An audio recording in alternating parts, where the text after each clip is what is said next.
Jadi diam-diam ternyata wapres kita guys lulusan luar negeri, yaitu Universitas Inggris. Ini penjelasannya dari orang kepercayaan Joko. Jadi dia itu kuliahnya itu ada di Singapura. Di Singapura. UMDIS. Tapi universitasnya Di Inggris. Lu kenapa? Bingung. Lo bingung. Dari mana dosen? Dosennya terbang ke Singapura. Jadi sekolahnya itu di Singapura, universitasnya di Inggris. Dosennya tiap hari terbang ke Singapura.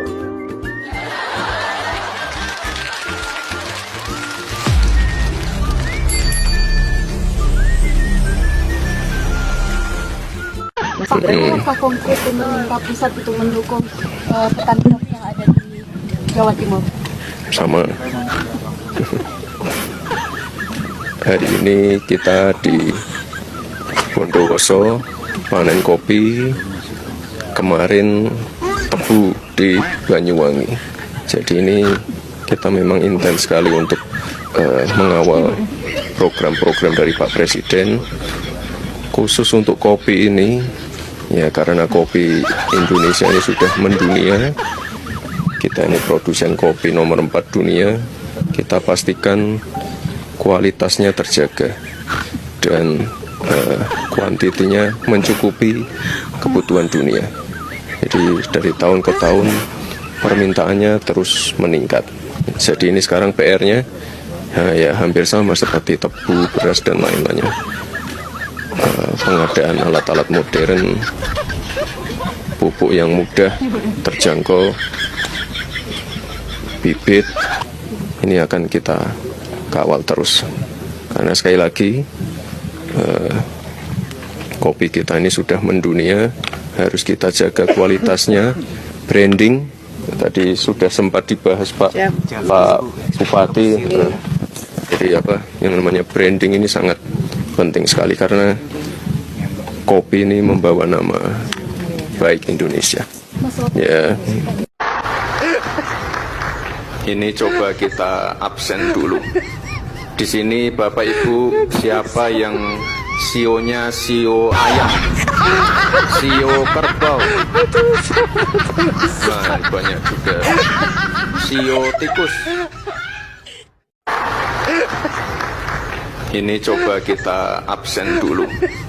Di sini Bapak Ibu siapa yang sionya sio ayam, sio kerbau, nah banyak juga sio tikus.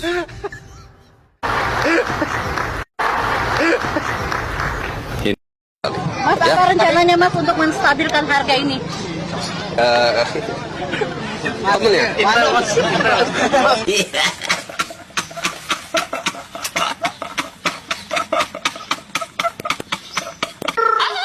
Besar harapan kami dengan kerawahan Bapak kesini dengan beberapa liputan bisa memberikan efek domino yang positif. Kendala kami di situ saja Pak, mungkin bisa disamakan kurikulumnya agar adanya outing class tetap ada seperti itu. Outing ya.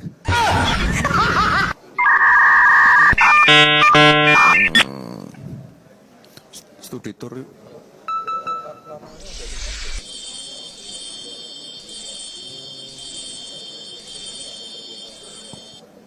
Iya, enggak ini kan ada, iya Bu, ada sisi edukasinya kan. Pengolahan singkong dari awal sampai akhir harusnya dibolehin sih Pak Wali ya. Terutama untuk anak-anak sekolah yang kan oke Bu, ya ya. Nanti kami tindak lanjuti lagi ya terkait outing ini ya. Ya, ya. Makasih Bu masukannya Bu.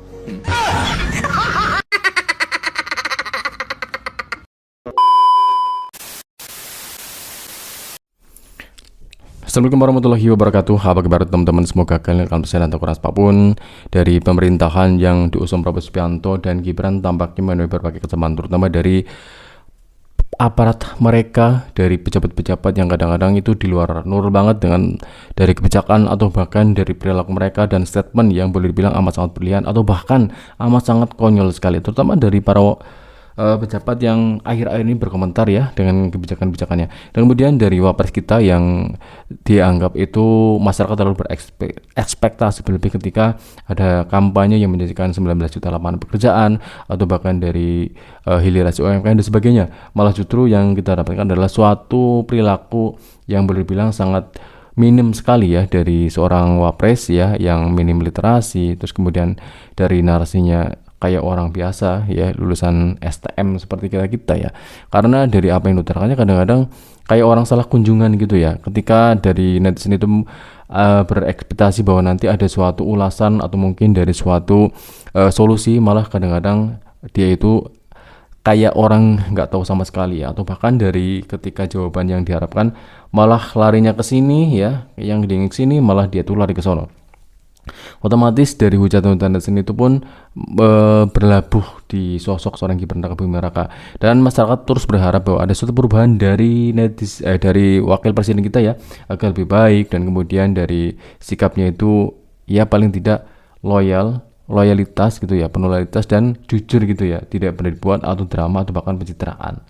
Dan seperti apa sih berdasarkan lengkapnya? Menurut simak seperti, yuk kita lanjut. Picture itu lain. Ada nggak wali kota, gubernur yang profile picture-nya seperti saya? Kalau yang udah tua pasti, ini ngapain seperti itu? Harusnya pakai peci terus kayak gini, Mas. Mbak, banyak loh yang ngasih masukan kayak gitu. Itu kan udah saya... Ngomong-ngomong tumben loh, kamu lucu loh. Udah saya... Kemarin kan di apa itu, di salah satu media itu saya dikatain apa? Anak haram toh, karena nggak pernah ikut kampanye. Mas, apa rencananya Mas untuk menstabilkan harga ini? Temen ya? Enggak, apa, akhir tahun kan memang harganya lagi naik semua nih Bu ya. Kan insya Allah awal tahun udah stabil ya. Nah, ini dari sisi konsumen ini. Ya Pak. Saya lihat selama ini people power-nya tertib kok, tertib dan kondusif dan sepi juga. Emang ada ya people power tertib dan kondusif? Ya people-nya cuma segitu, Mbak. Cuma sedikit. Kita ini punya wakil presiden kok tell me. Telat mikir. Lihat nih. Bapak Ibu kalau beli BBM berapa? 25.000. 25.000. Ya. Kapan itu belinya? Kemarin ya kan? Kemarin. Ya. 25.000. Ya. Itu apa? Motor. Bapak beli berapa liter? 2, Bapak. 2 liter. 50.000. Iya, Bapak. Habis berapa hari? Paling 1 minggu, Bapak. Ya kan? Ada yang 1 hari. Tergantung jarak pemakaian. 25.000. Ya kan? Nanti kita segera koordinasi ya dengan Kementerian SDM dan Pertamina. Lu bayangin aja, Wapres Gibran datang ke NTT, nanya harga BBM ke masyarakat. Saat dijawab harga 25.000, Wapres tidak memberikan solusi apa-apa. Cuma nanya-nanya doang, kayak wartawan aja. Rakyat tidak butuh pejabat yang hanya datang mendengar keluhan, mencatat, lalu pergi tanpa solusi. Pemerintah itu punya kekuasaan membuat kebijakan energi, mengawasi distribusi, menangkap pelaku penimbunan, dan menjaga stabilitas harga agar tidak naik. Lihat nih, di daerah lain, mereka yang menjual lebih mahal digerebek, dirazia, ditangkap oleh polisi. Masa wakil presiden cuma nanya-nanya doang, cuma basa-basi, nggak berani ambil keputusan. Kalau ceritanya begini terus, bubar acara, harga BBM nggak turun juga. Ngapain Wapres datang ke situ? Nggak ada gunanya. Kan kasihan warga NTT. Nggak ada instruksi untuk menangkap pelaku. Perintahkan polisi dong untuk menangkap. Atau marahin Menteri Bahlil dan Pertamina. Jangan cuma nanya-nanya doang. Saya perkenalkan dulu Pak, izin di sini kita ada variasi produk Pak dari pupuk Indonesia. Jadi kita range produknya itu ada dari pupuk organik, Hayati, terus kemudian ada NPK, terus kemudian juga ada produk-produk yang lain. Kenapa ada seperti itu? Karena kita juga pengen memberikan layanan terhadap kebutuhan tanah dan tanaman, Mbak. Itu makanya kenapa kita ada beberapa produk yang salah satu yang dimention Pak Dirut tadi adalah pupuk ZA, Pak. Jadi pupuk ZA ini isinya adalah nitrogen dan sulfur. Sulfur itu salah satu unsur untuk meningkatkan sintesa sukrosa di tebu, Pak. Jadi rendemennya bisa lebih tinggi lagi seperti itu. Nah, kita juga ada produk ZA Plus, Pak. Ini ada tambahan zincnya, Pak. Jadi zincnya ini nanti untuk mencegah tunas muda itu nanti yang deformasi, kuning dan lain sebagainya. Seperti itu Bapak. ZA plus betul Bapak. Nah, kalau ini tadi terkait dengan layanan kita untuk tanah dan juga tanaman, kita juga punya layanan untuk petani ya Pak. Jadi di sebelah sana izin ada mobil uji tanah Pak Next Generation, di mana di situ kita berikan ada klinik pertanian Pak. Salah satu layanannya juga tadi itu ada perangkat uji tanah digital, di mana di situ kita bisa memberikan layanan yang akurat untuk rekomendasi pemupukan juga Pak. Mungkin izin boleh dilihat di screen. Jadi tadi kita sudah coba Pak dicelupkan di tanah di sekitar sini, memang diperlihatkan bahwa pH-nya itu masih kurang di sini Pak. Rata-rata untuk tebu kan 5,5 sampai 6,5 ya, ini masih nilainya di 4,6. Jadi perlu ada tambahan amelioran sebenarnya. Kapur pertanian gitu Pak. Nah terus kemudian untuk unsur NPK-nya juga masih kurang. Jadi benar tadi kita mungkin ada perlu tambahan untuk pupuk NPK dan juga ZA-nya Pak. Seperti itu. Nah di lahan ini kebetulan kita menggunakan produknya pupuk Kaltim Pak, yaitu Pelangi Jos. Ini adalah formula triple 16 ditambah dengan Bacillus Pak. Jadi kayak tambahan mikroorganisme. Di situ isinya adalah mikroba untuk penambat unsur P Pak. P itu untuk bisa meningkatkan ketahanan batangnya, dan juga ada penambat unsur N-nya supaya lebih tinggi lagi untuk pertumbuhan vegetatif. Ini orang beres, saya mesti lawan lagi. Ini juga di HP-nya Jokowi, saya bilang aduh buang tuh HP tuh. Si Kunyuk jadi wakil presiden. Si Kunyuk jadi wakil presiden. Si Kunyuk jadi wakil presiden. Karena dia nggak pantas buat saya. Satu, dia memaksakan diri sehingga yang dari MK itu memaksa dia untuk oke. Yang saya lihat selama ini people power-nya tertib kok, tertib dan kondusif dan sepi juga. Emang ada ya people power tertib dan kondusif? Ya people-nya cuma segitu Mbak, cuma sedikit. Saya baru aja pulang dari Jogja, panen tebu.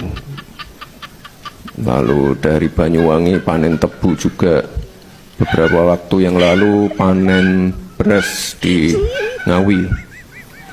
Ini saat ini stok beras kita capaiannya tertinggi selama 23 tahun terakhir, 4,25 juta ton. Ini demikian ya teman-teman ya, dari fakta yang kita dapatkan dari pemerintahan Prabowo Subianto yang tampaknya belum memuaskan masyarakat, terutama dari para pemilihnya nih yang 58% kemana aja ya. Semoga dari apa yang mereka pilih ya bisa menjadi sebuah evaluasi bahwa tidak semuanya apa yang kita harapkan itu terjadi, dan tampaknya mungkin kita akan lebih selektif ya, atau mungkin penuh pertimbangan jika mungkin nanti ada pemilu agar kita tidak salah memimpin atau bahkan tidak salah dalam kebijakan ya, karena kebijakan yang diusung oleh Prabowo Subianto dan Gibran tampaknya malah sudah sangat mengecewakan dengan program MBG yang begitu penuh koruptor dan kemudian kebijakan lain yang tampaknya menguras anggaran, dan malah justru semakin membuat masyarakat sengsara, terlebih dari kebijakan pemerintah yang malah membebani masyarakat dengan naiknya pajak, naiknya BBM, atau bahkan dari para pengusaha yang kecewa dengan menaiknya harga yang akhirnya membuat masyarakat itu semakin tercekik ya. Dari harga sembako yang semakin melambung, yang pernah dijanjikan Prabowo Subianto malah justru bermain terbalik, yang katanya sembako murah, sekolah gratis, BPJS gratis, semuanya malah zong. Terus sekian, assalamualaikum warahmatullahi wabarakatuh. Ciao.